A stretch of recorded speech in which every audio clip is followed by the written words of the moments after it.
नमस्कार, जय माता दी दोस्तों। कैसे हैं आप सब? आशा करता हूं कि आप सब बहुत ही अच्छे होंगे। दोस्तों, भोजपुरी सिंगर अंकुश राजा का यानी अंकुश का बहुत ही तेज़ी से तबीयत ख़राब है, जो कि अभी भी अस्पताल में एडमिट है। जी दोस्तों, अभी भी एडमिट है अस्पताल में।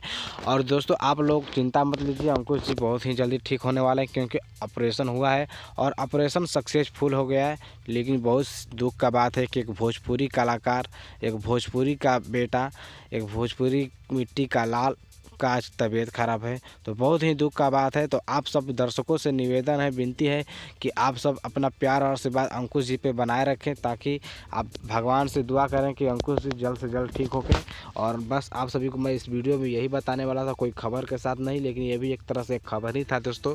तो दोस्तों, आप लोग ज़रूर अंकुश जी को दुआ करें और भगवान से ज़रूर विनती कीजिए, क्योंकि बहुत ही दुख की बात है।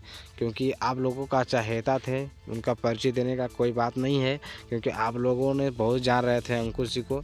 क्योंकि अंकुश और राजा जी का बहुत ही एक साथ गाना आ रहा था, जो कि दोनों भाई थे। तो आज एक भाई अंकुश जी का तबीयत ख़राब है। तो बस आप सब दुआ कीजिए, क्योंकि वो जल्द ठीक हो गए। दोस्तों, बस इस वीडियो में इतना ही। धन्यवाद।